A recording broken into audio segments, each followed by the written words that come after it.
All right, Rock, if you want to lead us off, you can go ahead. Brandon, I know you've been anticipating the moment, but what was that like for you to see Trey step up to the plate in that first inning? Really cool. Really cool. So hats off to all the fans that were here, recognizing and acknowledging Trey, and as well as the Pirates, Derek Shelton and the boys over there, and Chad Cool and Tony Walters behind the plate, giving a little bit of time and recognizing that there was a special moment for Trey, and yeah, it was a goosebumps moment. So I thought it was just a real class act by the Pirates and the fans.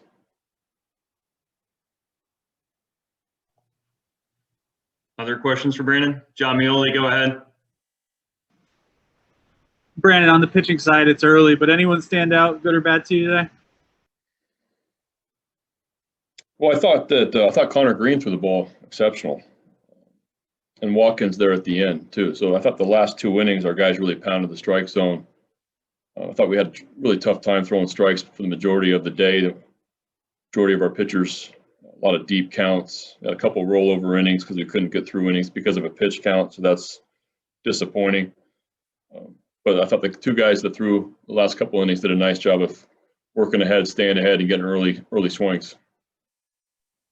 Joe Trezza, you're up. Brandon, what was it like to see the homer from Diaz, especially after it looked like he got a little banged up going for the home run in left field, maybe a few innings prior?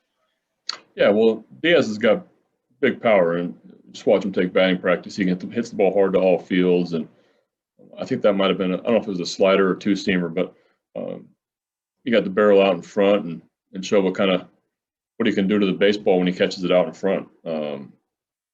Yeah, so I like the way D plays. He plays hard, swings the bat aggressively, and it's a good day for him. John, you're up again.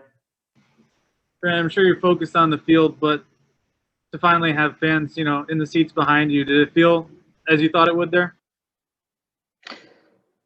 Yeah, it was great to have the fans there. There's no doubt about it. It was unusual for fans. I think just the masks. We're just not used to everybody in masks. But I felt like the energy was great in the crowd. I thought people were really looking forward to watching baseball, and I just thought it was a really good environment. A lot different than last summer, and so it was fun to see everybody out there. Rich, you're up.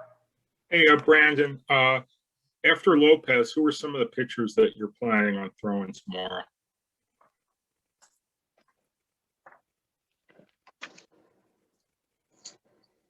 Armstrong, Phillips, Lowther, Scaroller, and Tyler Wells.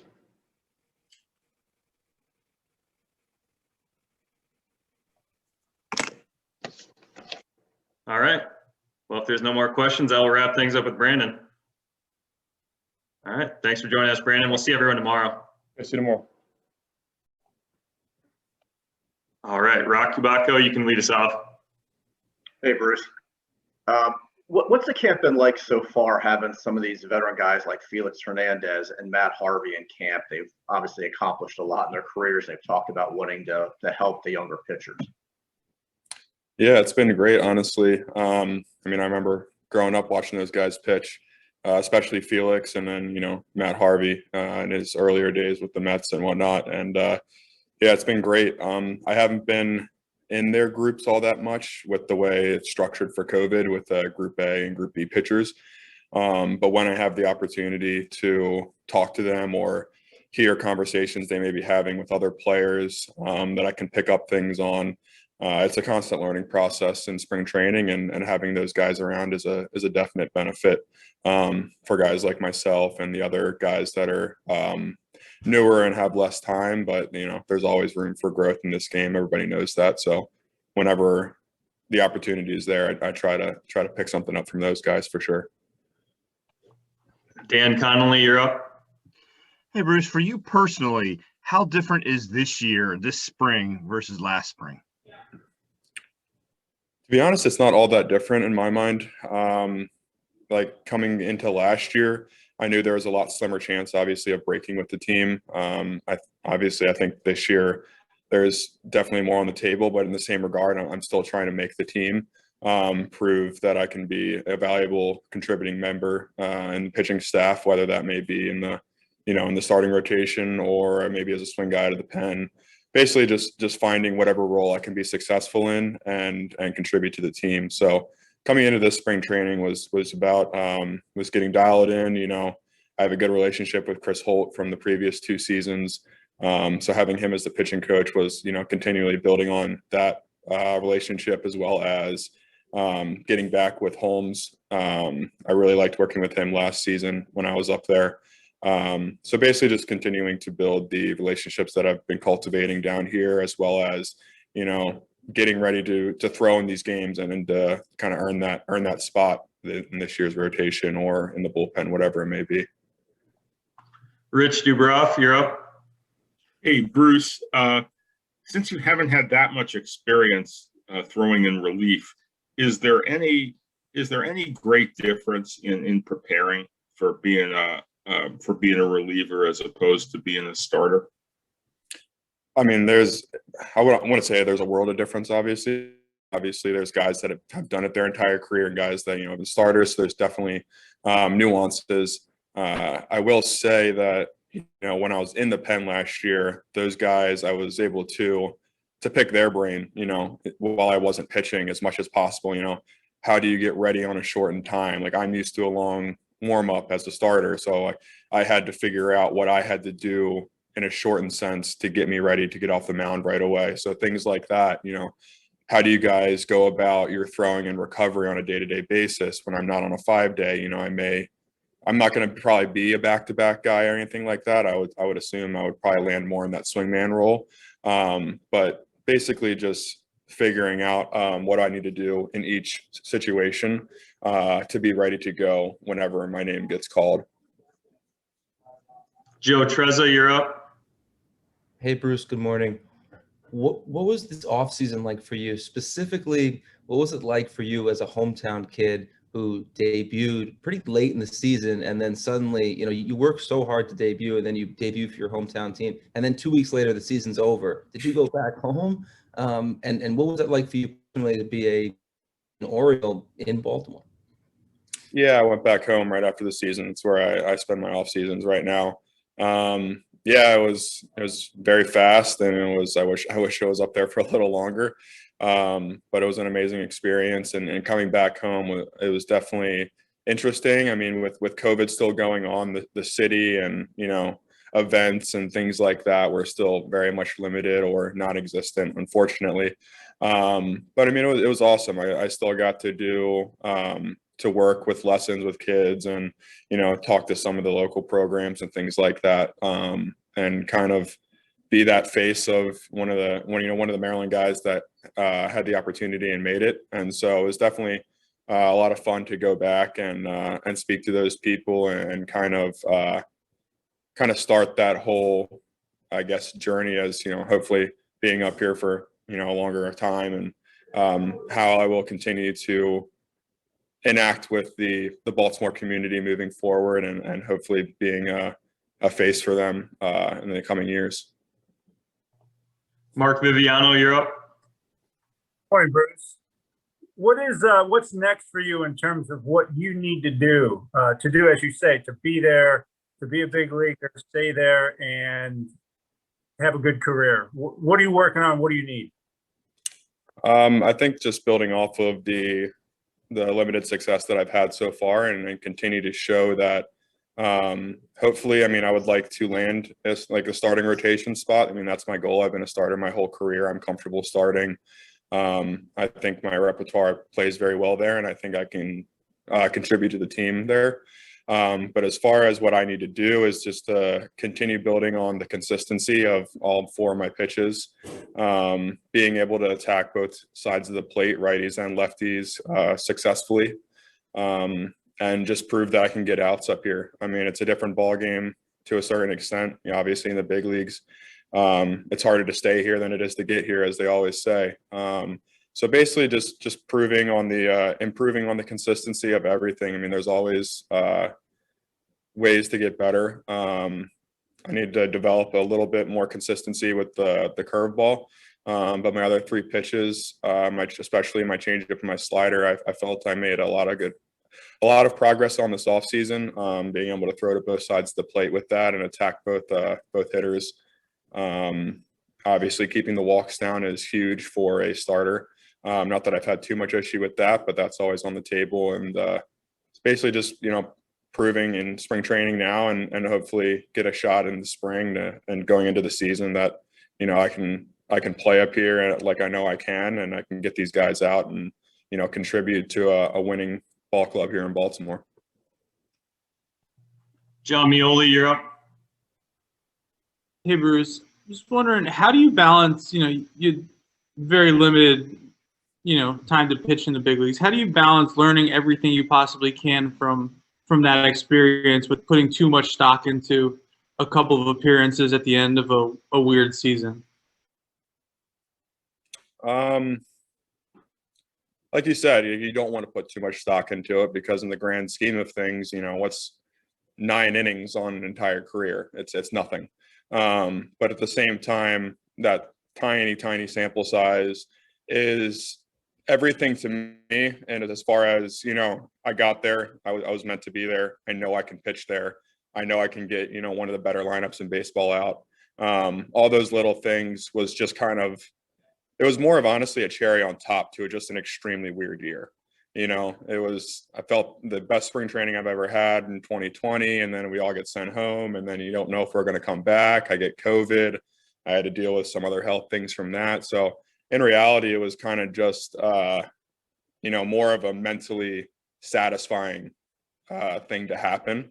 And then, you don't want to harp too much on it or put too much stock into it, but at the same time, keep that in your back pocket. That's why you're there. And, this is the season to really show why that happened, to really prove how much of a valuable member I can be to this staff.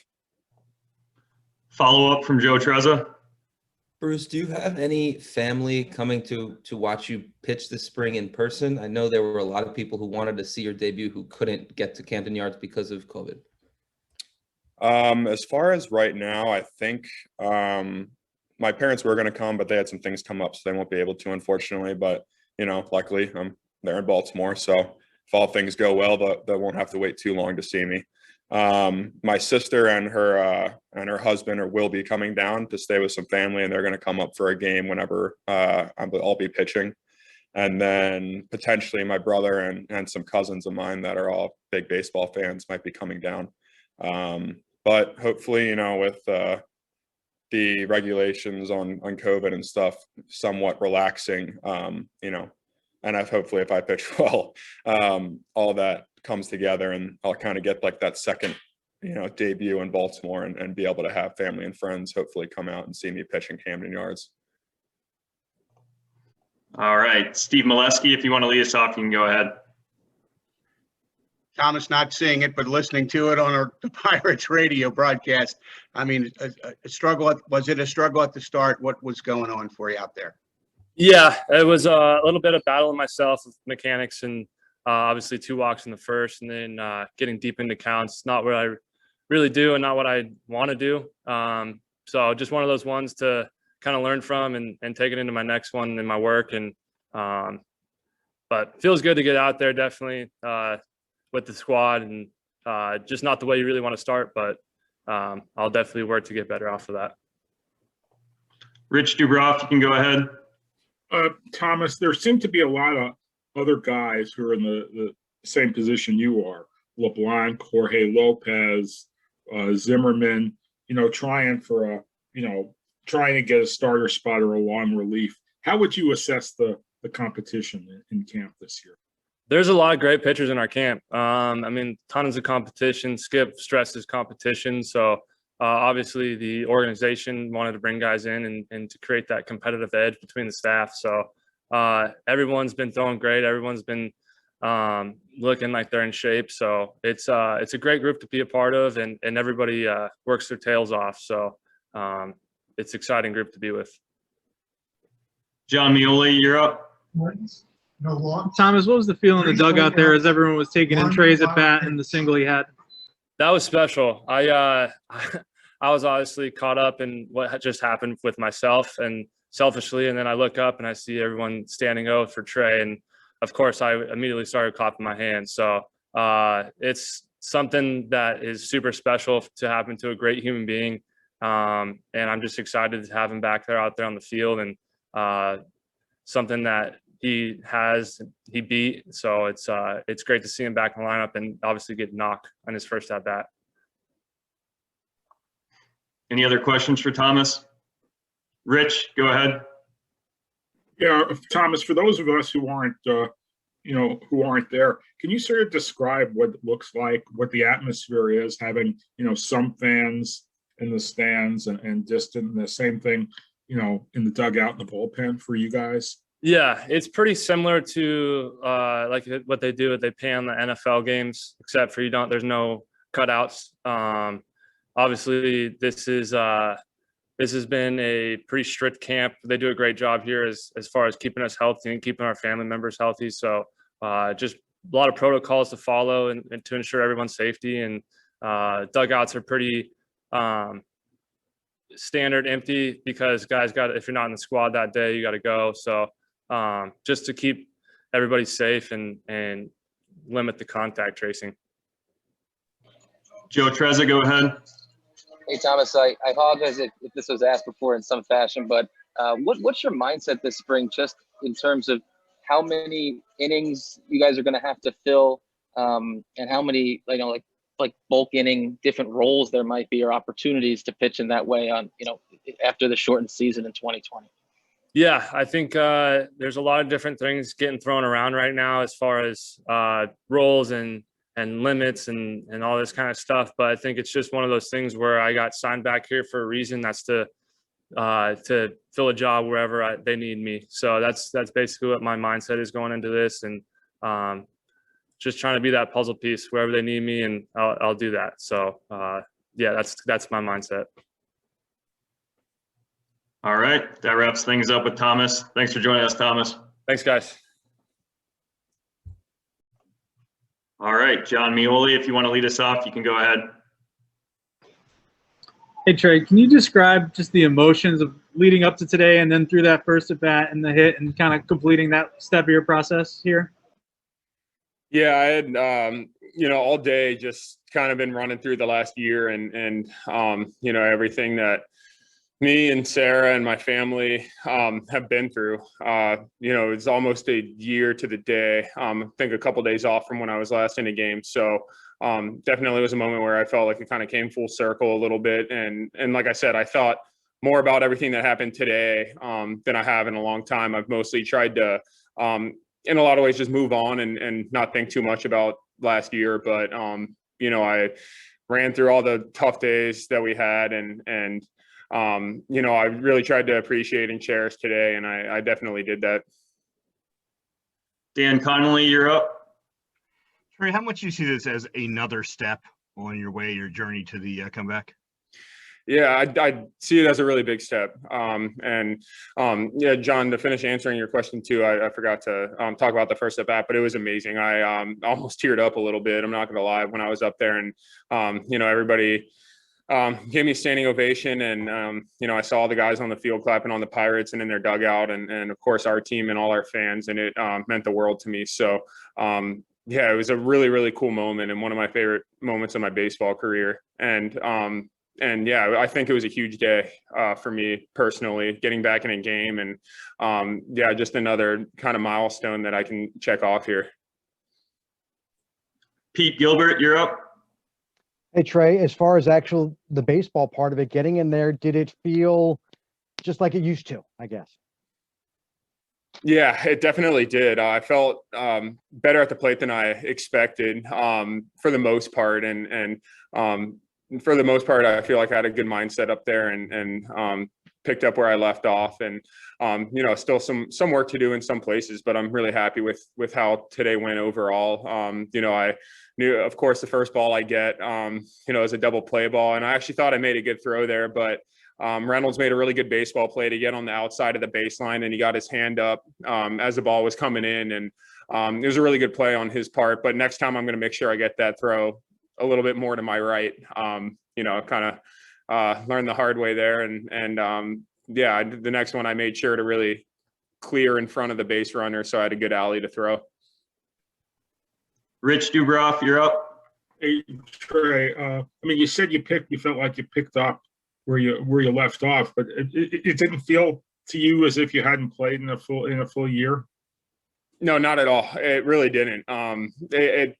As much that for as much that happened last year, it didn't really feel like a year since I had played. So, and we've gotten some live at bats here, which really helps too.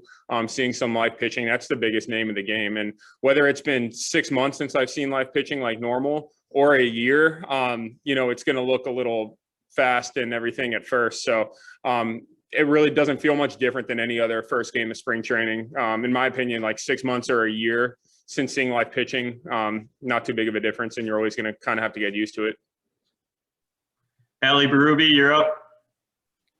Trey, there are going to be other cancer patients who look at you and say, look at what he was able to accomplish in this last year, his battle, getting back to baseball. What do you hope they take from what you've been able to do so far?